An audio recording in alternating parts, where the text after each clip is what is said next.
Republic ಕನ್ನಡದಲ್ಲಿ ಮತ್ತೊಂದು exclusive breaking. ಈ ಕ್ಷಣ ನಿಮ್ಮ ಮುಂದೆ ಪಿಯೂಷ್ ಗೋಯಲ್ ನಿವಾಸಕ್ಕೆ ಚಂದ್ರಬಾಬು ನಾಯ್ಡು ಅವರು ಭೇಟಿ ಕೊಟ್ಟಿದ್ದಾರೆ. ಖಾತೆ ಹಂಚಿಕೆ ಬಗ್ಗೆ ಗೋಯಲ್ ಹಾಗೂ ನಾಯ್ಡು ನಡುವೆ ಚರ್ಚೆ ಆಗಿದೆ. ಯಾವ ಖಾತೆಗೆ ಡಿಮ್ಯಾಂಡ್ ಇಟ್ಟಿದ್ದಾರೆ ಚಂದ್ರಬಾಬು ನಾಯ್ಡು ಅವರನ್ನುವ ಕುತೂಹಲ. ಯಾವ ಖಾತೆ ಮೇಲೆ ಕಣ್ಣಿಟ್ಟಿದ್ದಾರೆ? ಕೃಷಿ ಖಾತೆ ಮೇಲೆ ಕಣ್ಣಿಟ್ಟಿದ್ದಾರೆ. ಹಣಕಾಸು, ಆರೋಗ್ಯ, ಸ್ಪೀಕರ್, 4 ಹುದ್ದೆಗಳ ಮೇಲೆ. ಪಿಯೂಷ್ ಗೋಯಲ್ ಅವರ ನಿವಾಸದ ಒಳಗಡೆ ಹೋಗ್ತಾ ಇರುವಂತಹ ದೃಶ್ಯ, ಚಂದ್ರಬಾಬು ನಾಯ್ಡು ಅವರು ಹೋಗ್ತಾ ಇದ್ದಂಥ ಸಂದರ್ಭದ ದೃಶ್ಯ. ಒಂದು, ನಮ್ಮ ರಾಜಕೀಯ ವಿಶ್ಲೇಷಕರು ಕೊಟ್ಟಿರುವಂತಹ ಮಾಹಿತಿ ಪ್ರಕಾರ ಹಣಕಾಸು, ಕೃಷಿ, ಆರೋಗ್ಯ ಜೊತೆಗೆ ಸ್ಪೀಕರ್, 2 ರಾಜ್ಯ ಖಾತೆ, ಒಟ್ಟು 6 ಖಾತೆಗಳ ಮೇಲೆ ಅವರು ಡಿಮ್ಯಾಂಡನ್ನು ಇಟ್ಟಿದ್ದಾರೆ. ಡಿಮ್ಯಾಂಡ್ ಅಲ್ಲ, ಈಗ ಅವರಿಗೆ ಅವಶ್ಯಕತೆ. ಹೌದು, ನಿಮ್ಗೆ ಅವಶ್ಯಕತೆ ಇದೆ, ನಮಗೂ ಕೂಡ ಅವಶ್ಯಕತೆ ಇದೆ, ಕೊಡಿ. ಇದು ಎಷ್ಟು ದಿನ ಹೀಗೆ ನಡೆಯುತ್ತೆ? 5 ವರ್ಷ ಇವರೆಲ್ಲರೂ ಕೂಡ ಇದೇ ರೀತಿಯಾಗಿ ಖಾತೆ ಮುಂದುವರಿ ಅದನ್ನೇ ಡಿಮ್ಯಾಂಡ್ ಇಟ್ಟಿದ್ದಾರಾ? 5 ವರ್ಷ ಚೇಂಜಸ್, ಬದಲಾವಣೆಗಳು, ಅದ್ರ ಬಗ್ಗೆ ಏನಾದ್ರು ಚರ್ಚೆಗಳಾಗಿದೆಯಾ? ಇಲ್ಲ. ಈಗ ಸದ್ಯಕ್ಕೆ ಇಂತಹ ಒಂದು ಖಾತೆಗಳು ಬೇಕು ಅಂತೇಳಿ ಡಿಮ್ಯಾಂಡನ್ನು ಇಟ್ಟಿದ್ದಾರೆ.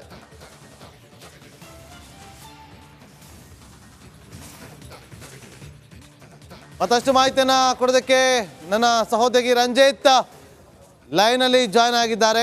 ರಂಜಿತ್, ನೋಡಿ, ಒಂದಲ್ಲ ಎರಡಲ್ಲ, ಕ್ಷಣದ ಅಪ್ಡೇಟನ್ನು ರಿಪಬ್ಲಿಕ್ ಕನ್ನಡ ನಮ್ಮ ವೀಕ್ಷಕರಿಗೆ ತಿಳಿಸುವಂಥ ಕೆಲಸವನ್ನು ಮಾಡ್ತಾ ಇದೆ. ಇನ್ಸೈಡ್ ಮೀಟಿಂಗ್ನ ಡೀಟೇಲ್ಸ್, ಫೋಟೋ, ಬೆಂಬಲ ಪತ್ರ, ಜೊತೆಗೆ ಚಂದ್ರಬಾಬು ನಾಯ್ಡು ಅವರು ಪಿಯೂಷ್ ಗೋಯಲ್ ಅವರ ನಿವಾಸಕ್ಕೆ ಭೇಟಿ ಕೊಟ್ಟು ಅಲ್ಲಿ ಖಾತೆಯ ಬಗ್ಗೆ, ಖಾತೆ ಹಂಚಿಕೆ ವಿಚಾರ. ನಡಿ, ಈಗ ಶುರು ಮಾಡೋಣ.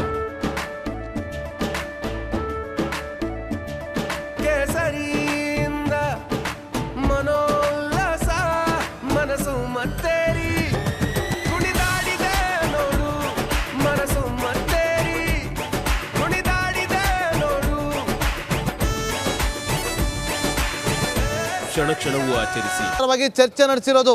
ಇದೆಲ್ಲವನ್ನ ಕೂಡ ಗಮನಿಸ್ತಾ ಇದ್ರೆ ಸರ್ಕಾರ ರಚನೆ ಫಿಕ್ಸ್ ಆದ್ರೂ ಕೂಡ ಈ ಕಡೆ ಇಂಡಿ ಒಕ್ಕೂಟದವರು ಸರ್ಕಸ್ ನಡೆಸ್ತಾ ಇದ್ದಾರೆ. ಏನ್ ಮಾಡ್ತಿದ್ದಾರೆ ಇಂಡಿ ಒಕ್ಕೂಟದವರು?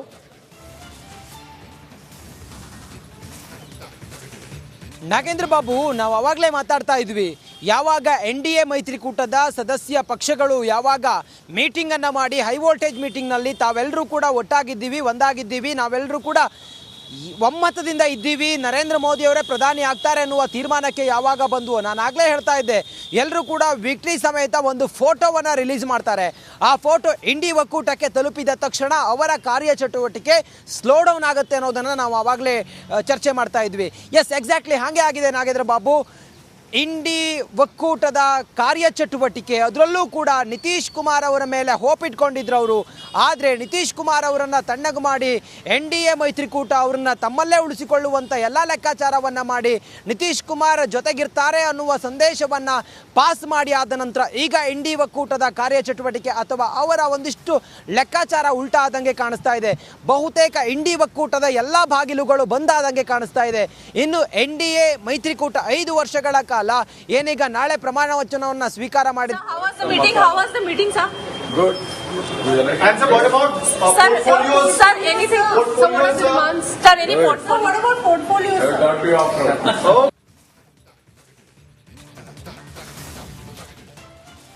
ಪಿಯೂಷ್ ಗೋಯಲ್ ಅವರ ನಿವಾಸಕ್ಕೆ ಚಂದ್ರಬಾಬು ನಾಯ್ಡು ಅವರು ಆಗಮಿಸ್ತಾ ಇದ್ದ ಸಂದರ್ಭದ ಎಕ್ಸ್ಕ್ಲೂಸಿವ್ ದೃಶ್ಯಾವಳಿ ನೀವು ನಮ್ಮ ಸ್ಕ್ರೀನ್ ಮೇಲೆ ಗಮನಿಸ್ತಾ ಇದ್ರಿ. ಚಂದ್ರಬಾಬು ನಾಯ್ಡು ಅವರು TDP ಪಕ್ಷದ ಸಂಸದರಿಗೆ ಖಾತೆಯನ್ನು ಕೇಳಿದ್ದಾರೆ. ಚರ್ಚೆ ಆಗಿದೆ. ಆರೋಗ್ಯ, ಕೃಷಿ, ಇದರ ಜೊತೆಲಿ ಹಣಕಾಸು, ಜೊತೆಗೆ ಸ್ಪೀಕರ್, 2 ರಾಜ್ಯ ಖಾತೆಯನ್ನು ಕೇಳಿದ್ದಾರೆ ಎನ್ನುವ ಮಾಹಿತಿ ರಿಪಬ್ಲಿಕ್ ಕನ್ನಡಕ್ಕೆ ಲಭ್ಯವಾಗಿದೆ. HD ಕುಮಾರಸ್ವಾಮಿ ಏನು ಡಿಮ್ಯಾಂಡ್ ಮಾಡಿರ್ತಾರೆ? ಕೃಷಿ ಮೇಲೆ ಅವರು ಕೂಡ ಕಣ್ಣಿಟ್ಟಿದ್ದಾರೆ. ಅವ್ರಿಗೂ ಕೂಡ ಕೃಷಿ ಖಾತೆ ಮೇಲೆ ಕಣ್ಣಿದೆ. ಈ ಕಡೆ ಚಂದ್ರಬಾಬು ನಾಯ್ಡು ಅವರು ಕೂಡ ಇದನ್ನ ಡಿಮ್ಯಾಂಡ್ ಮಾಡಿದ್ದಾರೆ. ಹಾಗಾಗಿ ಯಾರಿಗೆ ಕೃಷಿ ಖಾತೆ ಹೋಗುತ್ತೆ ಅನ್ನೋದೇ ಕುತೂಹಲ.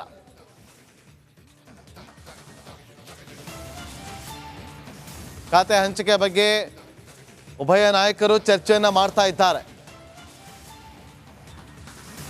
7ನೇ ತಾರೀಕು ಸಂಜೆ 5 ಗಂಟೆಗೆ ಪ್ರಮಾಣ ವಚನ ಕಾರ್ಯಕ್ರಮ ನಡೆಯುತ್ತೆ. ನರೇಂದ್ರ ಮೋದಿ ಅವರ ಜೊತೆಯಲ್ಲಿ 21 ಸಂಸದರು ಸಚಿವರಾಗಿ ಪ್ರಮಾಣ ವಚನವನ್ನ ಸ್ವೀಕರಿಸಲಿದ್ದಾರೆ. ಆ ಮೂಲಕ ಮೋದಿಯವರ ಕ್ಯಾಬಿನೆಟ್ಗೆ ಸೇರ್ಪಡೆಗೊಳ್ಳಲಿದ್ದಾರೆ 21 ಜನ. ಕುತೂಹಲ ಇದೆ. ಸಮನ್ವಯದ ಹೊಣೆಯನ್ನ ಬಿಜೆಪಿ ತ್ರಿಮೂರ್ತಿಗಳಿಗೆ ರಾಜನಾಥ್ ಸಿಂಗ್, ಅಮಿತ್ ಶಾ, ನಡ್ಡಾಗೆ ಜವಾಬ್ದಾರಿಯನ್ನು ಕೊಡಲಾಗಿದೆಯಂತೆ. ರಂಜಿತ್ ಮಾಹಿತಿಯನ್ನು ಕೊಡ್ತಾ ಇದ್ರು. ರಂಜಿತ್ ನೋಡಿ, ಈಗ ಒಂದು ಕಡೆ NDA ಕೂಟದ ಎಲ್ಲ ಸಿದ್ಧತೆಗಳು, ಪ್ರಮಾಣ ವಚನಕ್ಕೆ ಕಾರ್ಯಕ್ರಮಗಳು, ಯಾರಿಗೆಲ್ಲ ಕೊಡಬೇಕು ಅನ್ನೋದ್ರ ಬಗ್ಗೆ ಎಲ್ಲ ತೀರ್ಮಾನ ಆಗಿದೆ. ಆಗಲೇ ಕೇಳಿದೆ, ಇಂಡಿ ಒಕ್ಕೂಟದಲ್ಲಿ ಏನು ಚರ್ಚೆ ಆಗ್ತದೆ, ಇನ್ಸೈಡ್ ಡೀಟೇಲ್ಸ್ ಏನಾದ್ರು ಸಿಗ್ತಾ ಇದೆ, ಈ ಕ್ಷಣದ ಅಪ್ಡೇಟ್ ಏನಾದ್ರು ಕೊಡ್ಬೋದಾ ರಂಜಿತ್? ಖಂಡಿತವಾಗ್ಲೂ ಕೂಡ ನಾಗೇಂದ್ರ ಬಾಬು, ಇಂಡಿ ಒಕ್ಕೂಟದ ಮುಂದಿರುವಂಥ ಎಲ್ಲ ಅವಕಾಶಗಳು ಈಗ ಬಂದಾದಂಗೆ ಕಾಣಿಸ್ತಾ ಇದೆ. ಇಂಡಿ ಒಕ್ಕೂಟ ತೆರೆಮರೆಯಲ್ಲಿ ಏನು ಕಸರತ್ತನ್ನು ಮಾಡ್ತಾ ಇತ್ತು, ಬಹುಮತಕ್ಕೆ ಹತ್ತಿರದಲ್ಲಿರೋದ್ರಿಂದಾಗಿ ಇಂಡಿ ಒಕ್ಕೂಟಕ್ಕೆ ಒಂದು ಹೋಪ್ ಇತ್ತು, ಹೇಗಾದರೂ ಮಾಡಿ ನಾವು ಅಧಿಕಾರಕ್ಕೆ ಬರುವಂಥ ಸಾಧ್ಯತೆ ಇದೆ, ನಾವು ಕೆಲವರನ್ನ ನಮ್ಮ ಕಡೆ ಕರ್ಕೊಂಡು ಬಂದರೆ ಅನ್ನೋದು. ಇಂಡಿ ಒಕ್ಕೂಟ ಬಹಳ ಸೂಕ್ಷ್ಮವಾಗಿ ND ಮೈತ್ರಿಕೂಟದ ಸಭೆಯನ್ನು ನೋಡ್ತಾ ಇತ್ತು. ಬಹುಶಃ ಆ ಸಭೆಯಲ್ಲಿ ಪಾಸ್ ಆದಂಥ ಒಂದು ಮೆಸೇಜ್ ಏನಿದೆ, ಅದೊಂದು ಫೋಟೋ ಏನಿದೆ, ನಿತೀಶ್ ಕುಮಾರ್ ಅಕ್ಕಪಕ್ಕದಲ್ಲಿ ನಡುವಿನಲ್ಲಿ ಪ್ರಧಾನಿ ನರೇಂದ್ರ ಮೋದಿ ಅವರು ಇದ್ದಂಥ ಫೋಟೋ ಏನಿದೆ, ಆ ಮೈತ್ರಿಕೂಟದ ಮೀಟಿಂಗ್ನಲ್ಲಿ ಸುಮಾರು 21 ಜನ ಒಗ್ಗಟ್ಟಿನಿಂದ ಶಕ್ತಿ ಪ್ರದರ್ಶನ ಮಾಡಿದ್ದೇನಿದೆ, ಇದು ಇಂಡಿ ಒಕ್ಕೂಟಕ್ಕೆ ಒಂದು ಸ್ಟ್ರಾಂಗ್ ಮೆಸೇಜನ್ನು ಪಾಸ್ ಮಾಡ್ದಂಗಿದೆ. ಆ ಕಾರಣದಿಂದ ಈ ಹೊತ್ತಿಗೆ ಸ್ವಲ್ಪ ಕಾದು ನೋಡೋಣ ಅಂತೇಳಿ ಅವಾಗೇನು ತೇಜಸ್ವಿ ಯಾದವ್ ಅವರು ಹೇಳ್ತಾ ಇದ್ರು, ಇಲ್ಲಿವರೆಗೂ ಕೂಡ ಕಾದಿದ್ದಾಯಿತು. ಒಮ್ಮತದ ಒಂದು ಒಗ್ಗಟ್ಟಿನ ಪ್ರದರ್ಶನ NDA ಮೈತ್ರಿಕೂಟದಲ್ಲಿ ಆದ ನಂತರ ಇನ್ನು ಮುಂದೆ ಇಂಡಿ ಒಕ್ಕೂಟದ ಚಟುವಟಿಕೆ ಸ್ವಲ್ಪ ಸ್ಲೋ ಡೌನ್ ಆಗುವ ಹಾಗೆ ಕಾಣಿಸ್ತಾ ಇದೆ. ನೀವೇ ಹೇಳ್ದಂಗೆ ನಿತೀಶ್ ಕುಮಾರ್ ಆಗಿರ್ಬೋದು, ಚಂದ್ರಬಾಬು ನಾಯ್ಡು ಆಗಿರ್ಬೋದು, ಕೆಲ ಖಾತೆಗಳನ್ನು, ಪ್ರಮುಖವಾದಂಥ ಖಾತೆಗಳನ್ನು ಕೇಳಿದ್ದು, ಅದಕ್ಕೆ ನರೇಂದ್ರ ಮೋದಿಯವರು ಓಕೆ ಅಂತೇಳಿ ಹೇಳಿದ್ದು, ಇದು ಅವರನ್ನು NDA ಮೈತ್ರಿಕೂಟದಲ್ಲಿ ಮುಂದುವರಿಯುವ ಹಾಗೆ ಮಾಡಿದೆ. ಹಾಗಾಗಿ ಇಂಡಿ ಒಕ್ಕೂಟ ಏನೇ ಕಸರತ್ತು ಮಾಡಿದರೂ ಕೂಡ ಬಹುಶಃ ಅದಾಗೋದಿಲ್ಲ ಅಂತ ಅನ್ಸುತ್ತೆ. ಅವರು ಡಿಮಾಂಡ್ ಮಾಡಿದ್ರು ಉಪಮುಖ್ಯಮಂತ್ರಿ ಖಾತೆ, ಉಪ ಪ್ರಧಾನಿಯನ್ನು ನಿಮ್ಮನ್ನು ಮಾಡ್ತೀವಿ ಅಂತೇಳಿ ನಿತೀಶ್ ಕುಮಾರ್ ಅವರಿಗೆ. ಆದರೆ ಒಂದು ರಾಜ್ಯದ ಮುಖ್ಯಮಂತ್ರಿ ಆಗಿರುವಂಥ ನಿತೀಶ್ ಕುಮಾರ್ ಅವರು ಉಪ ಪ್ರಧಾನಿ ಮಾಡ್ತಾರೆ ಅಂತ ಹೇಳಿದರೆ ರಾಷ್ಟ್ರ ರಾಜಕಾರಣಕ್ಕೆ ಹೋಗ್ತಾರಾ? ಖಂಡಿತವಾಗ್ಲೂ ಕೂಡ ಆ ರೀತಿ ಮೂವ್ಮೆಂಟ್ ಕಂಡು ಬರಲಿಲ್ಲ. ಹೀಗಾಗಿ ಎಲ್ಲ ಲೆಕ್ಕಾಚಾರ ಇಂಡಿ ಒಕ್ಕೂಟದ್ದು ಉಲ್ಟಾ ಆಗಿದೆ. ಆ ಮೂಲಕ ಪ್ರಮುಖ ಖಾತೆಯನ್ನು ಕೊಡ್ತೀವಿ ಅಂತೇಳಿ ಭರವಸೆ ಕೊಟ್ಟಾದ ನಂತರ NDA ಮೈತ್ರಿಕೂಟದ ಎಲ್ಲ ಅಂಗಪಕ್ಷಗಳು NDA ಜೊತೆಗೇನೆ ಮುಂದುವರೆದು 5 ವರ್ಷಗಳ ಕಾಲ ಸುಭದ್ರ ಸರ್ಕಾರವನ್ನು ನೀಡುವ ತೀರ್ಮಾನ ಮಾಡ್ದಂಗೆ ಕಾಣಿಸ್ತಾ ಇದೆ. ಬಹುತೇಕ ಇಂಡಿ ಒಕ್ಕೂಟ ಬಹುಶಃ ಇದೆಲ್ಲ ತನ್ನ ಆಸೆಗಳನ್ನು ಕೈ ಚೆಲ್ಲಿದಂಗೆ ಕಾಣಿಸ್ತಾ ಇದೆ. ಆದರೂ ಕೂಡ ಮೀಟಿಂಗ್ ನಡೀತಾ ಇದೆ, ಹಿರಿಯ ನಾಯಕರೆಲ್ಲರೂ ಕೂಡ ಇದ್ದಾರೆ. ಮುಂದೇನು ಮಾಡ್ಬೋದು ಅಥವಾ ಇನ್ನೇನಾದರೂ ಆಪ್ಷನ್ ಇದೆಯಾ ಅನ್ನೋದ್ರ ಕುರಿತಾಗಿ ಚರ್ಚೆ ಮಾಡ್ಬೋದು. NDA ಮೈತ್ರಿಕೂಟ 7ನೇ ತಾರೀಕು ಹೋಗಿ ಪ್ರಮಾಣ ವಚನವನ್ನು ಸ್ವೀಕರಿಸುತ್ತೆ. 21 ಜನ ಸಚಿವರು ಕ್ಯಾಬಿನೆಟ್ಗೆ ಸೇರ್ತಾರೆ ಅನ್ನೋದು, ಅದರಲ್ಲಿ ಕರ್ನಾಟಕದ ಪಾಲು ಏನು? ಓಕೆ